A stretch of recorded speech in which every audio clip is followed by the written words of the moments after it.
இன்றைக்கி வீடியோவில் கார் டிரைவிங்கோட பேசிக்ஸை தான் பார்க்க போகிறோம். இந்த வீடியோவோட எண்டில் ஒரு சின்ன குவிஸ் இருக்குது. அதுக்கு உங்களால் ஆன்சர் பண்ண முடியுதான்னு பாருங்கள். இப்போ வாங்க வீடியோக்குள்ளே போகலாம். இந்த பேசிக்ஸில் என்னென்ன கண்ட்ரோல்ஸ் இருக்குது, அதோட வேலை என்ன அப்படின்றது தான் நம்ம பார்க்க போகிறோம். கார் ஓட்டுறதுக்கு ஒரு பிகினராக தெரிஞ்சுக்க வேண்டிய விஷயங்களை பார்ப்போம். முதல்ல நாம் பார்க்க போகிறது accelerator, break and clutch controls. இந்த 3 பெடல்ஸோட ஆர்டர் பார்த்தோம்னா, ரைட் சைட்லேருந்து இருக்கிறது ஆக்சலரேட்டர், நடுவில் இருக்கிறது பிரேக், லெஃப்ட் சைடில் இருக்கிறது கிளட்ச். இதை சிம்பிளாக ஞாபகம் வச்சுக்கணுன்னா ரைட் டு லெஃப்ட் ஏபிசின்னு வச்சுக்கலாம். Accelerator, break and clutch. Accelerator காரை ஃப்ரண்ட் அண்ட் பேக் மூவ் பண்ணுறதுக்கு, பிரேக்கு கார் நிப்பாட்டுறதுக்கு, கிளட்சு கியர் போடுறதுக்கு யூஸ் பண்ணுறோம். கிளட்சை பற்றி நான் இன்னும் டீட்டெயிலாக பின்னாடி சொல்கிறேன்.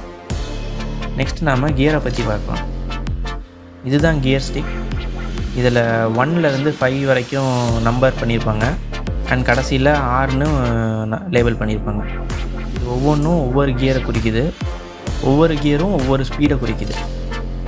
ஒரு எக்ஸாம்பிளுக்கு பார்த்தோன்னா, ஃபஸ்ட்டு கியர்னால் 1லேருந்து 10 km/h ஸ்பீடில் போகும். செகண்ட் கியர்னால் ஒரு 10 to 20 km/h ஸ்பீடில் வண்டியை போக வைக்கலாம். அந்த மாதிரி ஒவ்வொரு கியருக்கும் ஒவ்வொரு ஸ்பீடு இருக்கும். நமக்கு ஏற்ற கியரில் நம்ம வண்டியை மூவ் பண்ணிக்கிறதுக்கு கரெக்டான கியர் யூஸ் பண்ணிக்கலாம். 6ன்றது ரிவர்ஸ் கியர். ஃபஸ்ட்டு கியர்லேருந்து 5th கியர் வரைக்கும் வண்டியை முன்னாடி கொண்டு போகலாம். இந்த 6ன்றது ரிவர்ஸ் கியர், வண்டியை பின்னாடி கொண்டு போகலாம். ஒவ்வொரு தடவை கியர் ஷிஃப்ட் பண்ணுறதுக்கு முன்னாடியும் நம்ம கிளட்ச் பெடலை ப்ரெஸ் பண்ணிவிட்டு தான் கியர் போடணும். சப்போஸ் இப்போ 3rd கியர் போட போகிறீங்கன்னா கிளட்சை ப்ரெஸ் பண்ணிவிட்டு கியர் போடணும்.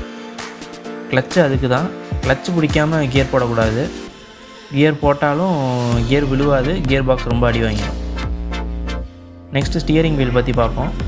ஸ்டியரிங் வீல் நாம் நினச்ச டைரெக்ஷனில் வண்டியை ஓட்டிகிட்டு போகிறதுக்கு. ஆனால் அதுவே நம்ம ஸ்டியரிங் வீலை பிடிக்கிற விதம் சரியில்லைன்னா நம்மளால் நினச்சதை பண்ண முடியாது. நெக்ஸ்ட்டு ஹேண்ட் பிரேக் பற்றி பார்ப்போம். வண்டி ஓட்டிகிட்ருக்கப்போ வண்டியை நிறுத்தணும்னா நம்ம பிரேக் பெடலை ப்ரெஸ் பண்ணி நிறுத்துவோம். அதுவே நம்ம வண்டியை பார்க் பண்ணுறப்போ ரோல் ஆகாமல் இருக்க ஹேண்ட் பிரேக் யூஸ் பண்ணுறோம். வண்டி ஓட்டுறப்போ காலால் பிரேக் போடுறோம்.